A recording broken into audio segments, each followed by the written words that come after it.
Compañeras, compañeros, sin lugar a duda que una visión de la República Argentina en estos momentos tal vez nos llame a interpretar un concepto que en una cena anual de las Fuerzas Armadas el general Perón le transmitió, diciendo que hay momentos en la vida de los hombres y los pueblos en que la oscuridad pareciera abarcarla toda.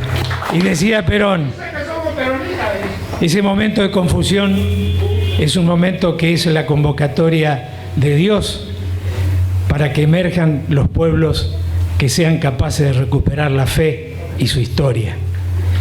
Y acá estamos con los compañeros que en el medio de gran confusión y de desorientación han emergido con un programa económico para un gobierno peronista, haciendo realidad aquello de Perón, que aquel que tiene una propuesta pero no tiene los hombres es teoría, y los que tienen el hombre y no tienen la propuesta es improvisación. Acá juntamos la teoría y la autoría de un proyecto nacional que es el proyecto peronista. Así que en nombre de esta historia quiero agradecer a los compañeros Horacio Valdés, secretario general del Sindicato del Vidrio,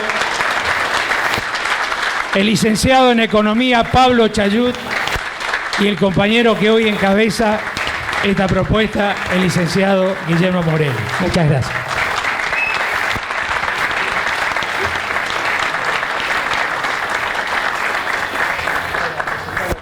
Compañeros, gracias a todos. Una aclaración, nos faltó agradecerte a vos, Clavo, porque en un momento dijiste hagan un acto peronista y esto es un acto peronista, así que ahora el señor Guillermo Mario Moreno. Viste que dijimos que el Chaco iba a estar, está difícil, sí, va a estar. Esto es señal de que no hay muchos lugares de participación. Entonces los compañeros cuando vienen, no solo vienen a escuchar, sino vienen a participar. Y nosotros lo celebramos y lo acompañamos. También decimos que venimos a hablar del mundo y de la patria. Los temas locales, que no somos nosotros los que los conocemos, tenemos nuestros dirigentes para que los conversen y seguramente van a poder reflexionar en este espacio de puertas abiertas sobre cómo lo que pasa en el mundo y lo que humildemente nosotros pensamos que pasa en la Argentina, ustedes con su inteligencia lo van a traducir al código chaqueño. Pero es obvio que al no haber espacios de reflexión y construcción colectiva, cuando nos juntamos, entre todos empezamos a tratar de decir al mismo tiempo lo que estamos pensando decir. Y entonces, bueno, cuando hablamos todo al mismo tiempo se nos hace a veces un poco difícil de que nos entendamos. Vinimos al Chaco, invitados por los compañeros, para decir que nosotros no somos Melconian, que está haciendo un plan económico para el próximo gobierno, al margen de cuál sea el gobierno. Él dijo, mire, yo estoy haciendo un plan económico para el 2023 y tenemos un serio problema, o ya sabe quién gana las elecciones, o un problema mayor todavía, no le interesa quién gane las elecciones, total el plan económico va a ser el de él. Y esto es muy serio, porque conjuntamente con eso, hoy en una radio del Chaco, antes que me entrevistaran a mí, estaban entrevistando a Rodríguez Larreta, que también anduvo por acá, ya van 2 veces que vamos para lo mismo, el otro día en Mercedes y ahora acá. Y Rodríguez Larreta le dijo, sí, yo quiero ser presidente. Y Rodríguez Larreta dijo, estamos preparados para gobernar la Argentina. Y empezó a dar una serie de razones de por qué, pero en un momento se descuidó, dijo, bueno, Más adelante nosotros vamos a conformar los equipos técnicos para ofrecerle a la Argentina una propuesta. Claro, es esta historia de primero ganemos y después vemos. Él quiere ser presidente, pero todavía no sabe para qué. Después va a juntar los equipos técnicos y va a ofrecer una propuesta. Es sorprendente. Es una manera muy extraña de hacer política. Nosotros empezamos al revés. Nosotros humildemente nos juntamos con los dirigentes sindicales, nos juntamos con los empresarios, que son los que hacen la economía, algunos que tenemos alguna formación en la disciplina, dijimos, vamos a hacer un plan económico, pero no para cualquier gobierno. Vamos a hacer un plan económico para un gobierno peronista, porque el único que tiene la posibilidad de iluminar no solo al pueblo argentino, sino a todos los pueblos del mundo, es el peronismo. En Evita Capitana, que es una marcha que no se canta tan asiduamente, en una época se cantaba, cuando yo era joven se cantaba. Ahora se canta la marcha peronista, nosotros la cantamos, otros, pero Evita Capitana tiene una frase extraordinaria que dice, nosotros los peronistas, para todos los pueblos del mundo, una revolución de amor y paz. No dice para el pueblo argentino, dice para todos los pueblos del mundo. Nosotros también somos una doctrina universal. Nosotros cuando éramos chicos decíamos que cuando lo Perón allá en el 72, con la NUCE. Después del 73 fue otra historia. Vamos a buscar en el 72. Estaba muy cercana esa historia de que los yanquis habían llegado a la luna y también los rusos. Y entonces íbamos por la autopista para Ezeiza con lluvia y entonces íbamos caminando por la Richeri para Ezeiza. Parece que anduvo esto, ¿eh? Íbamos cantando, los yanquis, también los rusos, hicieron una conquista, porque habían llegado a la luna. Los yanquis, también los rusos, hicieron una conquista. Llegaron hasta la luna y encontraron peronistas. Y nosotros lo creíamos. Cuando uno dice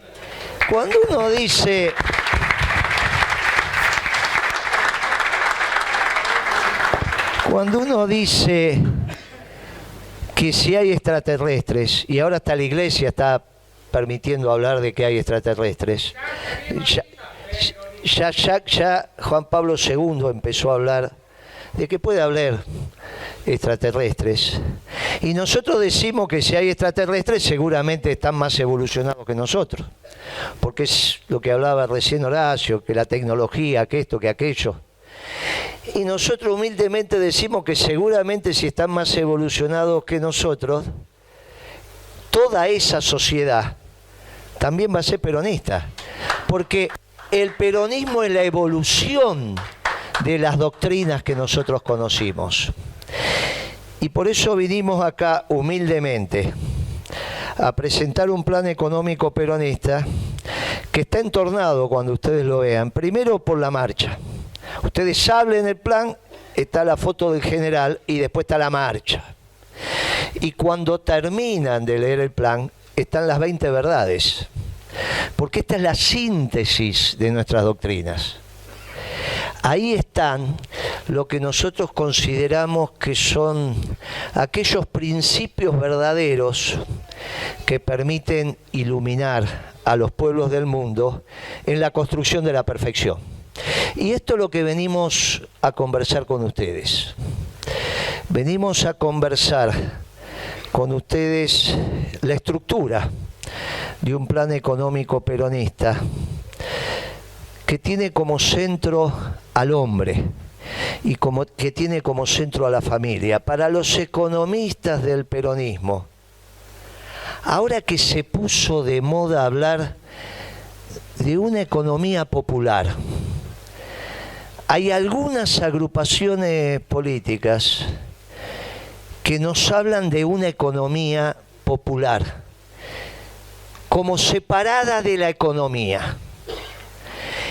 Y a mí me tocó integrar el Consejo Nacional del Partido Justicialista allá en el 2016. Y un compañero de una organización social, estábamos dividiendo las secretarías, y un compañero levantó la mano y dijo: yo quiero ser secretario de la economía popular. Entonces me miraron a mí, yo levanté la mano y le digo: mire, yo le pido a ese compañero, al cual respeto mucho, que retire esa propuesta. Porque para los hombres y mujeres del peronismo hay una sola economía, y es la economía popular. No es que cuando llegamos al Ministerio de Economía hacemos una economía para los banqueros. Nosotros, los economistas del peronismo, las economistas del peronismo, cuando llegamos al Ministerio de Economía, tenemos un solo objetivo, que es el hombre y la familia argentina. Y si tenemos al hombre y la familia argentina, solo podemos hacer un tipo de economía, que es la economía popular. Le dejamos a los gorilas que hagan otro tipo de economía, pero este es un problema, porque nos empezaron a explicar en nuestra propia fuerza que hay dos economías. Y si esa es la popular, ¿la nuestra cuál es? Claro, y esto es lo que venimos a conversar con ustedes. Miren, muchachos, nosotros, los hombres y mujeres del peronismo, hacemos una sola economía, que es la economía para una patria grande con un pueblo feliz. Y esa economía con una patria grande con un pueblo feliz tiene que estar inserta en un mundo que tenemos que comprender. Y de eso me gustaría que reflexionemos algunos minutos. Porque no podemos tener un plan económico sin comprender lo que pasa en el mundo, porque nos vamos a equivocar.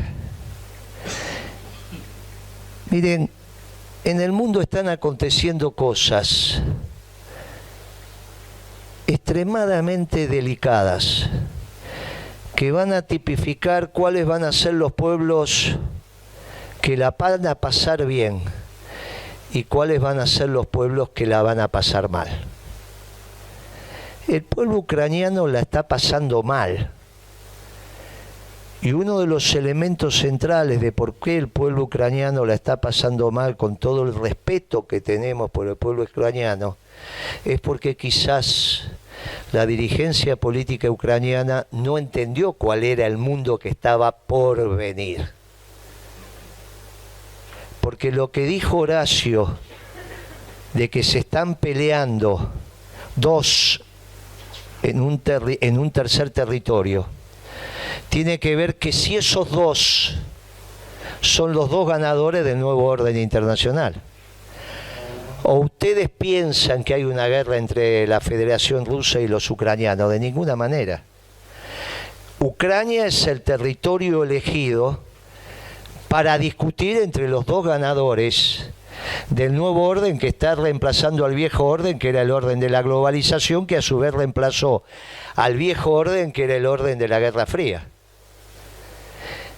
Pero claro, ¿es en el único lugar donde se está discutiendo el nuevo orden internacional? No, también se está discutiendo en China. Por eso ahora nos empezamos a enterar que hay un conflicto enorme entre China y Taiwán. Hasta hace unos meses atrás eso no existía. Y ya salieron los norteamericanos a decir que van a utilizar todo su poder de fuego para defender a Taiwán.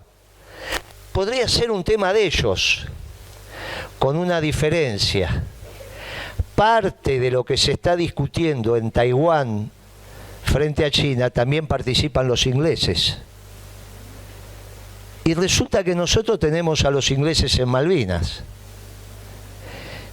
Pero también resulta que el presidente chileno, progresista él, acaba de hacer una declaración diciendo que tiene un acuerdo de defensa mutua con los británicos. ¿Y de quién se quieren defender los chilenos haciendo un acuerdo de defensa mutua con los británicos? ¿Qué está en el medio entre los chilenos y los británicos? Y la Patagonia Argentina. Y hay una parte de la clase política chilena, que no es menor, que dijo que hay que rediscutir la Patagonia con la Argentina, porque cuando la Argentina se quedó con la Patagonia, ellos estaban distraídos en la guerra con Perú. Claro, esto se está discutiendo ahora. Y ahora nos enteramos que los aviones chilenos pasan, no piden permiso. De eso nos enteramos, lo que no nos enteramos. Miren, muchachos, ¿y esto por qué? Y porque dentro de 5 años se va a repartir la Antártida. Y nosotros nos toca un pedazo de la Antártida. Cuando ustedes estudian geografía argentina, hay un pedacito ahí, parecido a una porción de pizza, que es la Antártida. Pero la mitad de esa porción de pizza también la piden los británicos, porque están en las Malvinas. Y la otra mitad de la porción de pizza la piden los chilenos. O sea que si se ponen de acuerdo, la Argentina que iba desde La Quiaca hasta el Polo Sur, y empieza a estar en discusión. Porque eso se va a resolver en una mesa de negociación de acuerdo a la potencia nacional que cada país tenga. Hasta ahora nadie discute que la Argentina pida, pero ya se empieza a discutir. Y esto es lo que nos convoca. Claro que nos convoca lo que pasa en el Chaco, pero también nos convoca lo que pasa en el mundo. Porque si no entendemos el mundo, vamos a tener un problema con el reparto de la Antártida. Y esto tienen mucho que ver los ingleses. Por eso ustedes empezaron ahora a ver en el mapa dónde está Australia y dónde está Nueva Zelanda y el conflicto con los chinos. Porque los británicos están viendo la Antártida también desde el Pacífico. Y en el Pacífico les corresponde por Australia y por Nueva Zelanda, que hacen parte del Commonwealth. Y por el Atlántico Sur le toca por el lado de las Malvinas. Y en el Pacífico Sur, vinculado a América, hay un acuerdo de defensa mutua con los chilenos. Miren, esto está en discusión y no hay ninguna duda que está en discusión. Y tenemos que tener muy claro lo que pasa en el mundo, ¿eh? Porque yo recibí una Argentina que iba desde La Quiaca al Polo Sur, y lo mínimo que tenemos que hacer es devolver esa Argentina, desde La Quiaca hasta el Polo Sur, y hoy eso está en discusión. Pero solo la geografía no, también los negocios. ¿Cómo le van a ganar los ingleses y los norteamericanos a los chinos? ¿Los van a invadir? ¿Alguien piensa que va a pasar lo que pasa en Ucrania? Imposible. A nadie se le piensa que los británicos o los norteamericanos van a empezar invadiendo China. Esto es imposible para ellos. Pero ¿saben qué? Desde hace algunos meses, ya tendiendo para un año, que nos empezamos a enterar que vienen unas flotas pesqueras de los chinos del lado del Pacífico, entran por Ecuador, van todo por el Pacífico vinculado al Perú, van por Chile, pasan por el Estrecho de Magallanes y vienen a pescar al Atlántico Sur. ¿Cómo ahora nos enteramos de eso? No, hace muchos años que lo hacen. ¿Y por qué ahora están preocupados? Y ahora están preocupados porque la manera de cercar a China no es solo con energía. China no tiene energía. No tiene energía. Los que tienen energía son los rusos y son los norteamericanos. O en todo caso Medio Oriente. Pero ¿saben qué pasa? Para sacar la energía de Medio Oriente tiene que haber paz. Y no va a haber paz en Medio Oriente. Porque si hay paz, la cantidad de energía que hay en Medio Oriente en términos de gas y petróleo puede reemplazar como proveedor de energía a Rusia y a Estados Unidos de Europa y de China. Pero muchachos, acá nadie se queda con el cliente de otro alegremente. Y desde hace años que en Medio Oriente no puede haber un negocio de largo plazo en energía, porque cuando empiezan a pensar un negocio de largo plazo, de repente aparece una bomba, o aparece el ISIS, o aparece un grupo de acá, un grupo de allá. No va a haber paz. Decidieron una alianza por la energía, y con eso los que eran los viejos ganadores pasan a ser los nuevos perdedores, que es Europa. Ya nadie habla de Alemania. Hasta hace un año atrás Alemania era una locomotora, ya ahora resulta que parece que son unos tarambanas los alemanes. Y de los chinos ya se deja de hablar. Mire, un tema es la energía. Y el otro tema con los chinos son los alimentos. Porque los chinos no tienen alimentos. Para que todos los chinos coman los alimentos que se hacen en China, tienen que volver a comer pasto, como comían en la época de Mao, y tienen que estar todos vestiditos iguales. Y ya no va más. Ya le entraron. Ya las chinas usan unos tacos así, ya se peinan. Miren, muchachos, ya se acostumbraron a comer carne, ya ahora. Y tienen un problema. Porque ellos podían comprar la energía y podían comprar los alimentos si le vendían a Estados Unidos y le vendían a Europa. Pero a Estados Unidos le dicen, no, pará, este mercado es para nosotros. Y Europa le dice, mirá, estamos complicados. ¿Y de dónde van a sacar para comprar energía y comprar alimentos? Y no, ese es el tema. Pero aparte, no te los vamos a vender. Y como no te los vamos a vender, ya esa flota pesquera que venía a pescar va a dejar de venir. Y para eso los norteamericanos mandaron un patrullero de 400 metros de largo, que tan largo es que no pudo ni entrar al puerto de Mar del Plata. Sí entró en el puerto de Malvinas, porque el puerto de Malvinas es de agua profunda y puede recibir submarinos nucleares. No tiene nada que ver Malvinas con la Malvinas del 82. Hoy es una base con armamento nuclear y con misiles. Y es un eje militar que se armó entre la isla de Ascensión, también Mitránica y Malvinas. ¿Y para qué fortificaron Malvinas? ¿Porque tienen miedo que nosotros vayamos? No. Alguna vez un presidente norteamericano le hizo un embargo a la Unión Soviética porque le había colapsado la cosecha de trigo a la Unión Soviética. Y le dijo, nadie del mundo le va a vender trigo a los soviéticos. Ese presidente fue Reagan. Hubo un país que no se sumó a ese embargo. Yo no, cuando cuento estas cosas se producen. Hubo un país que dijo, nosotros le seguimos vendiendo a la Unión Soviética. En ese país gobernaba Videla y el ministro de Economía era Martínez de Hoz. Y no se sumaron al embargo. No se sumaron al embargo. Hoy, no estoy diciendo que gobernaba el peronismo, estoy diciendo que gobernaba la dictadura más cruel que ha gobernado la Argentina. No se sumó a ese embargo, desafió a Estados Unidos y le siguió vendiendo cereales a la Unión Soviética.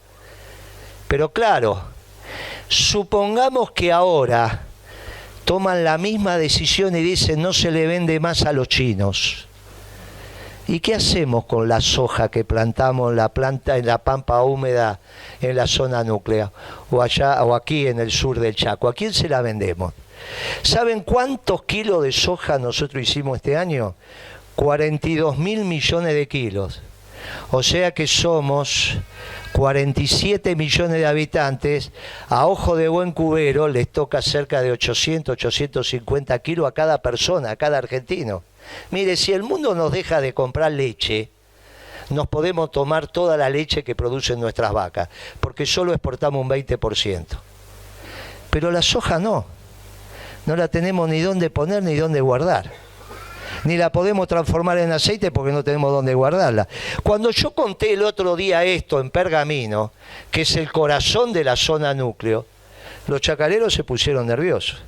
Y los dueños de la tierra ni les digo, porque si no entendemos el mundo y seguimos produciendo como estamos produciendo, por ahí nos llevamos una sorpresa. Por eso no está mal lo que dijo el compañero de reindustrializar la Argentina, porque en esta propuesta, la única posibilidad que tengamos trabajo para todos los argentinos es que desarrollemos nuevamente nuestra manufactura. ¿Y cuál es nuestro mercado de nuestra manufactura? Y es la gesta sanmartiniana. Vuelve a ser el eje Buenos Aires-Lima, Bogotá-Caracas. Esto es lo obvio. Y San Martín tenía razón, y claro que tenía razón. Y Perón también tenía razón, porque de los pueblos de Hispanoamérica somos el que más tradición industrial tenemos, más que los brasileros. Mucho más que los brasileros. Este es nuestro espacio natural. Ahora, para tener un espacio natural manufacturero, a nuestros trabajadores jubilados, pensionados, a nuestros profesionales independientes, a los comerciantes, a los pequeños, medianos industriales y empresarios, después que compran la comida, le tiene que sobrar una moneda, porque si el jubilado, después que cobra la jubilación, compra la comida, no le sobra una moneda, y estamos en un problema serio. ¿Cómo se mantiene el mercado interno? Por eso el precio de la comida es tan importante. Por eso Macri lo primero que hizo cuando llegó al gobierno es duplicar el precio de la comida, devaluando un 60% y sacando las retenciones. Y por eso este gobierno no es peronista, porque un gobierno peronista no se mete con el precio de la comida, y es lo que acaban de hacer hace 15 días cuando le sacaron las retenciones a la soja. Pero ¿cómo no le explicaron que el aceite mezcla que todos usamos para fritar, el 95% es soja y el 5% es girasol? Cuando nosotros éramos chicos, el aceite cocinero mezcla era maíz y girasol. Ahora es todo soja y girasol.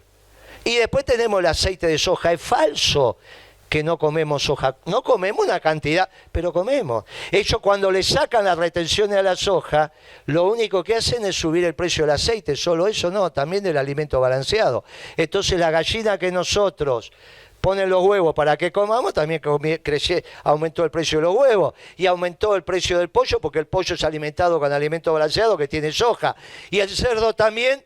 Y el ganado bovino alimentado a filó también. Pero ¿cómo nadie le explicó que si vos le aumentás la comida al pueblo argentino, se te cae el mercado interno? Porque vos no vas a dejar de comer, capaz cambiar la calidad, comés un poco menos, pero tenés que comer. Y entonces si la comida está cara, no te queda resto para que puedas dinamizar el mercado interno. Porque vos vas al peluquero después que comiste, vas al cine después que comiste, te compras una camisa después que comiste, pagaste la cuota del auto después que te comiste. Miren, muchachos, por eso es tan importante el precio de los alimentos básicos. Por eso era tan importante cuidar algunos alimentos, porque esos alimentos son los que hacen el poder adquisitivo de los sectores populares. Cuando sube la comida, baja el poder adquisitivo de los ingresos populares. Por eso es tan importante lo que explicó Pablo del tema de las retenciones. Ahora, no le podemos poner retenciones a los productores si no le bajamos el costo. Y para bajarle el costo a los productores que producen la comida, tenemos que poner la ley de arrendamientos. Y hubo ley de arrendamiento en la Argentina, sí, es el grito de Alcorta. Principio del siglo XX, de ahí nace la Federación Agraria.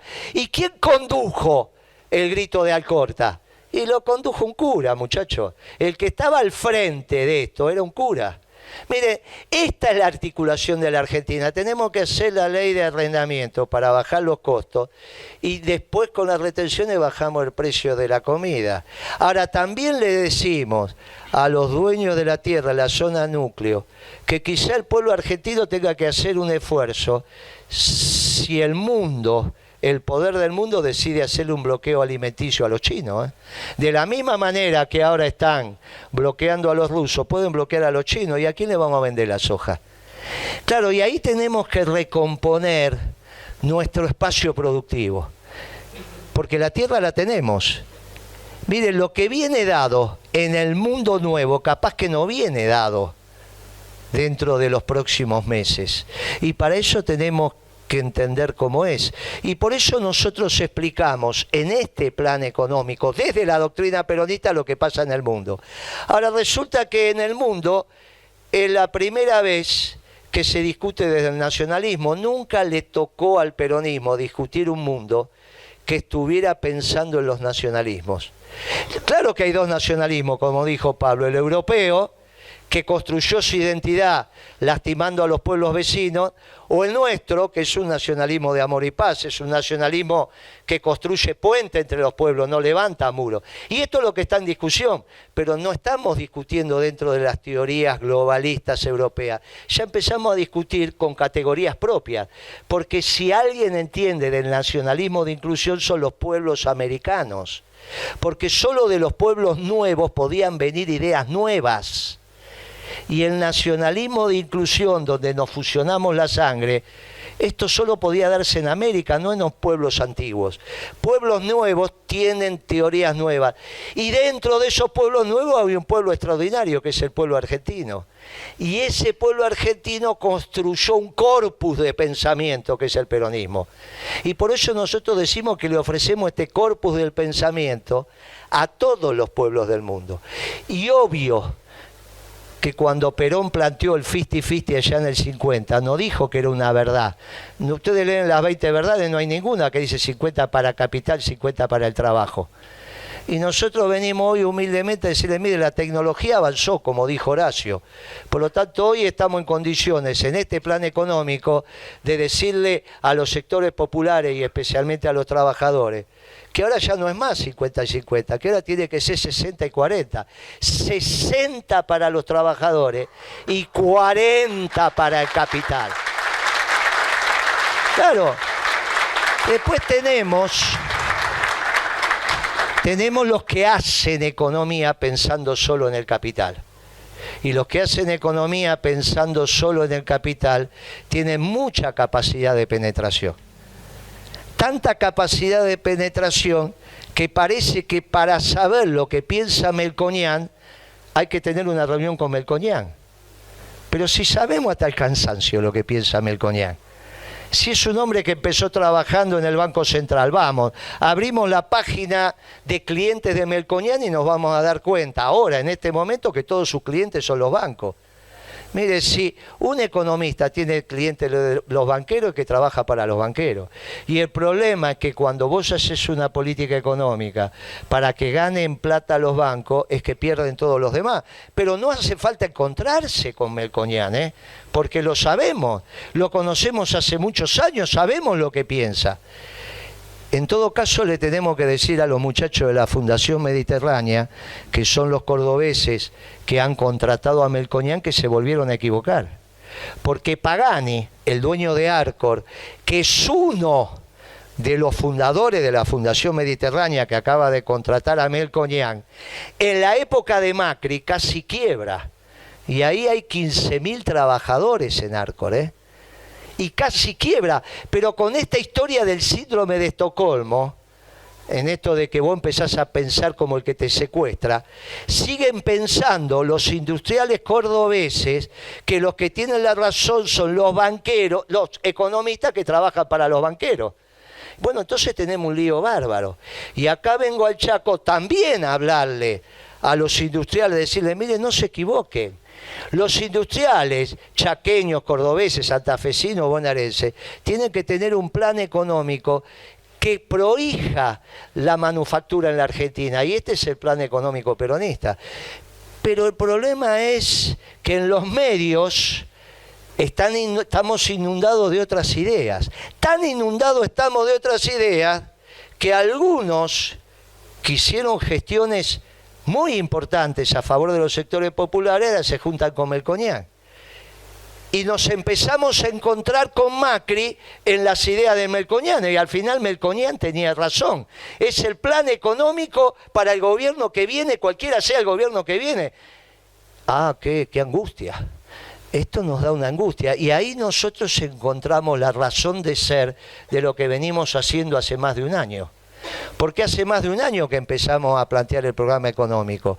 Y sin embargo somos muy pocos, somos miles, sí, somos miles, pero somos muy pocos. Pero encontramos nuestra razón de ser.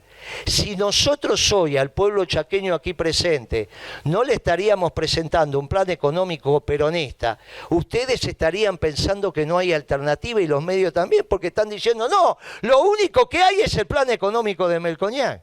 Y no, error. Ustedes hoy se van con nuestra satisfacción del deber cumplido porque le estamos presentando un plan económico peronista para un gobierno peronista, para que cada argentino que desee trabajar tenga su trabajo. Y como dijeron los compañeros, nadie que trabaja puede ser pobre.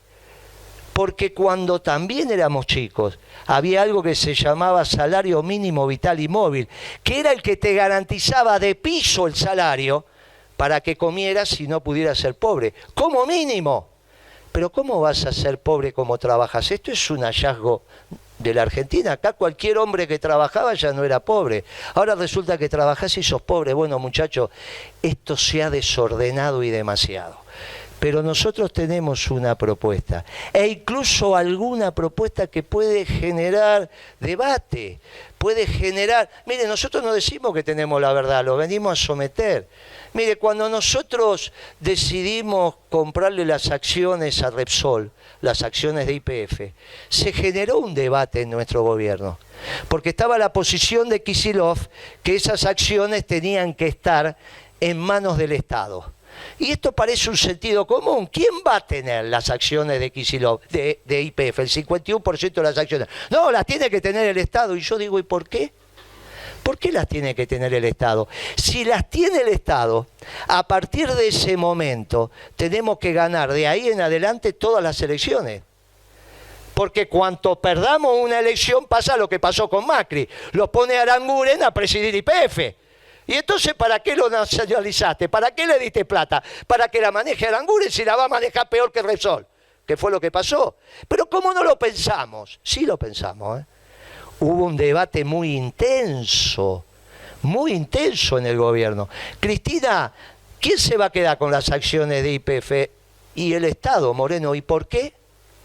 ¿Y qué alternativa hay? Sí hay alternativa. La podemos poner en el confederal de la CGT. Porque Perón enseñó que los intereses permanentes de la patria... Perón enseñó que los intereses permanentes de la patria no los manejan los cuadros políticos, los manejan los trabajadores organizados, no los trabajadores individuales. Por eso tampoco puede estar una empresa tan importante en manos de los trabajadores petroleros, si no, es una fiesta, muchachos. Pero sí en manos de todos los trabajadores argentinos, que es el confederal de la CGT. Entonces vienen los muchachos y dicen, no, porque hay dirigentes sindicales que no puede ser, porque vos me imaginaste. Miren, muchachos, puede pasar. Puede pasar, hay obispos que hacen lo que no tienen que hacer, hay comisarios que hacen lo que no tienen que hacer, hay políticos que no hacen lo que tienen que hacer. Pero uno tiene que apostar que se va avanzando en la perfección. Entonces, en el próximo gobierno peronista y en este plan económico, decimos, mire, nosotros aprendimos de Perón que dijo que tiene que ser un gobierno esclavo de un pueblo libre. Y si los intereses permanentes de la patria los defienden los trabajadores organizados, el 51% de las acciones de YPF tienen que estar en manos de los trabajadores organizados, en manos del confederal de la CGT. ¿Y saben qué pasa a partir de ese momento? Se terminan todas estas confederaciones que se están armando separadas, porque cuando uno lo pone en el edificio de Azopardo y Lima, todos, la CTA, todos, van a ir ahí, porque ahí se definen los destinos de la Argentina cuando vos definís el plan de negocio de YPF. Pero ¿saben qué es lo más importante? Que cuando algún trabajador petrolero quiera aumentar el precio del combustible, van a ir los camioneros, los del vidrio, los de la buena a decirle, no me aumentés el combustible, porque si vos me aumentás el combustible, yo no puedo tener las botellas baratas. Va a salir el de Atilde y va a decir, pará viejo, si me aumentás el combustible, el litro de leche no puede estar barata. Y eso lo tiene que resolver un grupo de técnicos, de políticos, de esos que piensan que saben todo. No, muchachos, una vez tenemos que apostar a la inteligencia del pueblo argentino, que se expresa en los trabajadores. Claro que esto es un problema, porque nosotros no decimos que YPF tiene que ser estatal, decimos que tiene que estar en manos de los que verdaderamente defienden los intereses permanentes de la patria. Claro, de esa manera, cuando las empresas más importantes que tienen Estado pasen a manos del confederal, perfectamente vamos a llegar a un 60-40, porque esas utilidades van a ser repartidas entre los trabajadores. Entonces los trabajadores no solo van a tener su salario, su sueldo y salario, sino que van a tener 2 veces al año el reparto de utilidades. Mire qué fácil que era. Pero en vez de elegir una opción peronista, elegimos otra opción. Y nosotros elegimos uno como Galucho, que se enredó ahí en la bandera argentina, pero no hizo como Falucho, que se tiró al río y se ahogó. Este empezó a aumentar la nafta. Y aumentó la nafta, aumentó el combustible y hizo pedazo la economía argentina. Con esa historia de que él venía a defender no sé qué cosa, aumentó tanto el combustible que hoy tenemos el combustible prácticamente al precio de los países vecinos, cuando los países vecinos no tienen petróleo y nosotros tenemos petróleo y gas. Por eso es tan importante hacer costos. Claro, cuando uno habla de costos le dice, no, vos te quedaste en el 45, no, al contrario, si en las empresas se sigue haciendo costos. ¿Cuánto es el costo del barril de petróleo en la Argentina con exploración y explotación? Son $35, muchachos, ¿cómo lo sé? Porque lo hice yo. ¿Y por qué me quieren aumentar la luz si no me explican cuánto cuesta hacer un mega en la Argentina? ¿Cómo no vamos a saber cuánto cuesta hacer un mega? ¿Cómo no vamos a tener costo en Atucha? ¿Cómo no vamos a tener costo en Embalse? ¿Cómo no vamos a tener costo en el Chocón? ¿Cómo no vamos a tener costo en Yacyretá? Después se saca un promedio ponderado. Cualquier estudiante de segundo año en la secundaria sabe hacer un promedio ponderado, pero ¿qué les pasa? Y lo hicimos. Pero desde que nos fuimos a la Secretaría nos hicieron más costos, porque cuando no se hacen costos, lo que queda oculto es la tasa de ganancia. Sabemos el precio de venta, pero no sabemos el costo, entonces no sabemos el margen. Ah, mire qué fácil. Y esto hoy nos aumentan las tarifas y nadie pide hacer costos cuando es sentido común. Y nos ocultan los costos. El gobierno de Macri no, esto empezó con Kicillof. Es duro decirlo. Pero algo pasó. Y nosotros tenemos que recuperar nuestras banderas, nuestra manera de pensar. Y hoy venimos a cerrar una etapa, porque hoy sentimos los pocos que trabajamos, que somos miles, pero somos pocos, que cumplimos un rol. Hoy nosotros, ante el pueblo chaqueño, le estamos diciendo hay una alternativa. Hay un plan económico peronista. Es falso que solo está lo de Milei o solo está lo de Melconian. Están también los planes económicos como este, que puede ser perfeccionado, que habiendo nacido de la doctrina que ilumina a todos los pueblos del mundo, hoy puede ser formalizado. Y no van a aceptar el debate con nosotros, se lo estamos ofreciendo por todos lados y no lo van a aceptar porque sabe que tienen verdades inconfesables, es que como que los banqueros iban ganando la plata, que le van a sacar a los jubilados, a los pensionados. Por eso arreglaron con el Fondo Monetario como arreglaron. Claro que no hay problema en pagar la deuda, el problema es quién pone la plata. ¿Por qué no vamos a pagar la deuda si la plata la pone la oligarquía? ¿Qué le vamos a defender la billetera a la oligarquía? ¿Qué le pasa a algunos sectores de izquierda? Si la oligarquía puede poner la plata, ¿cuál es el problema? Nosotros los peronistas defendemos la billetera de los sectores populares, no defendemos la billetera de los terratenientes. Pero encima le podemos reconocer su esfuerzo patriótico a 25 años. Con eso bajamos el precio de la comida, con las retenciones, poniendo la ley de arrendamiento, que bajamos los costos, y a su vez hacemos la plata para honrar los compromisos. Y nos insertamos correctamente en el mundo, con una Argentina manufacturera, porque también vamos a tener energía barata, porque para eso vamos a volver a hacer costos. Y entonces, si el barril de petróleo está a $35 en la Argentina, no tienen por qué venderme el combustible a $1,50. Miren, esto es así de fácil, es sencillo, es volver a poner ladrillo sobre ladrillo, volver a pensar la economía como la pensamos y como hicimos la década ganada y dejar de hacer brujería, porque lo que están haciendo es brujería. Nosotros venimos humildemente acá a decirle, hoy comienza otra etapa, tenemos un plan económico peronista, ahora tenemos que juntar y articular la base social que permita que este plan económico se ponga en marcha. Y ahí tiene razón el compañero, ¿quién construye poder para este plan económico? Y no somos nosotros, porque nosotros venimos descarnados a poner una herramienta. El pueblo peronista es el que la construye, con sus industriales, con sus dirigentes sindicales, con sus bases, con sus unidades básicas, con sus agrupaciones. Si todos nos ponemos de acuerdo, está claro que va llegando nuestra hora. Va llegando nuestra hora. ¿Cuándo sabemos que llega nuestra hora? Cuando el pueblo lo decida. No lo sabemos nosotros. Nosotros solo sabemos que tenemos que hacer lo que tenemos que hacer. Por eso empezamos a caminar un camino que era mucho más fácil arreglar. Muchachos, no estamos en historias personales. Si no, era mucho más fácil. Pero no hacíamos lo que teníamos que hacer y nos morimos de tristeza. Y nosotros venimos acá, de cara al sol, a decirle que somos orgullosamente peronistas, con un plan económico peronista. Y que si el pueblo argentino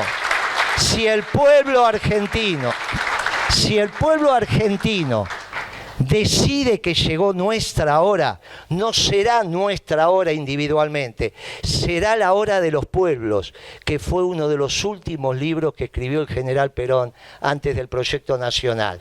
Esto hace parte del Proyecto Nacional. Y también viene el momento de los pueblos cuando el pueblo así lo decida. Con nuestros industriales, con nuestros empresarios, con nuestros productores, con nuestros trabajadores, con nuestros jubilados, con nuestros pensionados, con nuestros profesionales independientes, con nuestros intelectuales.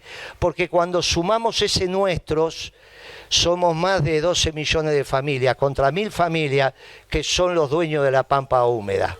Son los dueños, no llegan a 1000 familias, los dueños de la tierra en la pampa húmeda. Son poderosos, serán poderosos, pero nunca son más fuertes que un pueblo organizado. Acá tenemos una herramienta para un gobierno peronista. ¿Tenemos una herramienta para un gobierno peronista en el Chaco? Sí. Eso lo van a construir ustedes. ¿Tenemos una herramienta para un gobierno peronista en la Argentina? Sí, pero ahí no termina nuestro trabajo. ¿Sabe cuándo van a terminar nuestro trabajo, muchachos? Cuando todos los pueblos del mundo digan al unísono: los días más felices fueron, son y serán peronistas. Y solo ahí diremos: Evita, General Perón, misión cumplida. Muchas gracias, compañeros.